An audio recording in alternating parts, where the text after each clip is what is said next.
Hey guys, it's me, and I'm back for chapter 12 in our book, Gooseberry Park. This chapter is called Food and Conversation.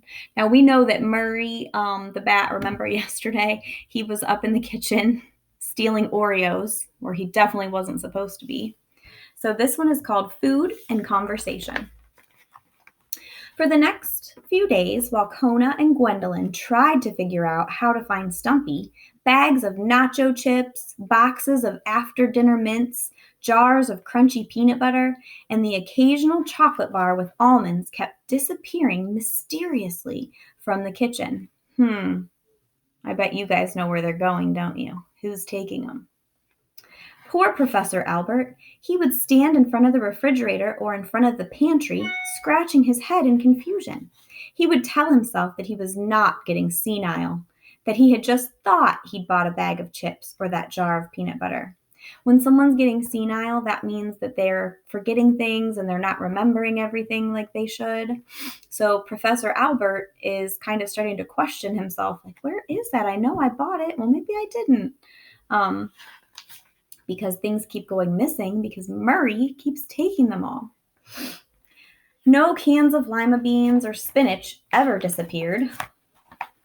It was as if some force in the universe wanted Professor Albert to eat only healthy things, and he still couldn't figure out why Kona was so nervous every time they watched Jeopardy! Things certainly had seemed odd since that ice storm. But Professor Albert's problems were nothing compared to Kona's. The dog was constantly going through the house, picking up empty potato chip bags or candy wrappers. If Professor Albert found these, he would surely think that Kona was the one taking his food. And Kona certainly was not the one. Remember how we talked about in text when we're reading? I don't know if you guys can see this very clearly, but do you see the word not here, how it's slanty? Remember how we said if you see that in a text, it's because the author wants you to put a little extra on that word, remember? So when I read that sentence, listen to that again. It said, and Kona certainly was not the one. So that's what they tell you to do with your voice. They're kind of telling you to enunciate that word a little more. You have to clean up after yourself, Murray, Kona would say to the bat. Oh, sorry, Kona, Murray would answer.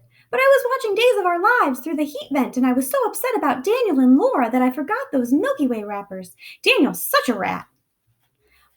Days of Our Lives is like a TV show, and Murray's been watching that through the vent in the basement. Still, in spite of his hectic life and his worries about Stumpy, Kona was enjoying having Murray and the babies at his house. And late night was the best time of all. Long after Professor Albert had gone off to bed, complaining again that he just couldn't understand where an entire bag of Chips Ahoy could disappear to, and speculating that another of those pesky chipmunks was sneaking in, Kona, finally able to relax, would softly pad over to Gwendolyn's bowl, pick her up gently in his mouth, and the two would sneak down to the basement. Murray, being nocturnal, was always wide awake and usually swinging by his feet somewhere. When Kona and Gwendolyn appeared, he would do a little somersault and land with his wings outstretched. Ta-da! He'd sing. So who's got the Pepsi? Top, Bottom, and Sparrow would lift their little heads and look up from the box at Gwendolyn. Oh dear, such pretty babies, the crab would fuss. Such chubby little legs. And is that a tooth you have, Mr. Bottom? Gwendolyn's antenna moved wildly in the air. Kona beamed with joy. He loved the babies too. Then the friends would all gather in and around the box in the quiet night. Murray told vampire jokes. Why do vampires brush their teeth in the morning? To fight bad breath. Gwendolyn read everyone's palm, and Kona told them again the story of his icy journey to Gooseberry Park. They all loved to hear it.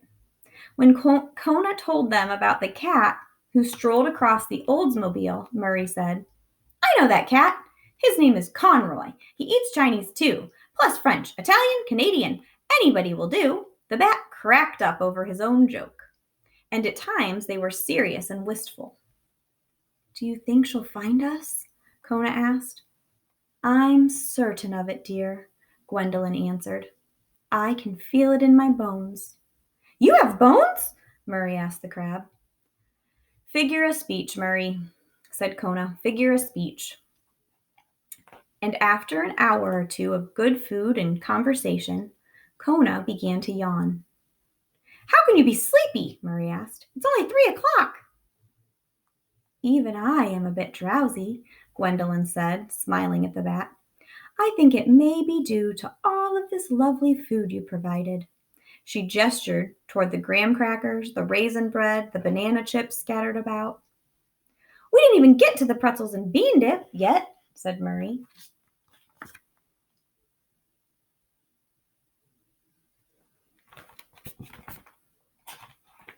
Kona and Gwendolyn bade their friend good night, kissed the babies, and returned quietly upstairs. Kona eased Gwendolyn down into her bowl, then looked at her through the glass. Each night he said the same thing. I hope Stumpy finds us. And each night Gwendolyn's answer was the same. She will. And that is the end of that chapter. I hope you guys are enjoying this. Next, we're going to read chapter 13 called The Weasel. So I'll be back with that one tomorrow. But I wanted to tell you guys something exciting. You know how we read The One and Only Ivan this year and we loved it by Katherine Applegate? Well, I found out something really exciting. In fact, Mrs. Neidert is the one that told me. There is a new story being released by Katherine Applegate called The One and Only Bob. And Bob, remember the little dog who used to sleep on Ivan's belly that we just loved? It's a story about Bob.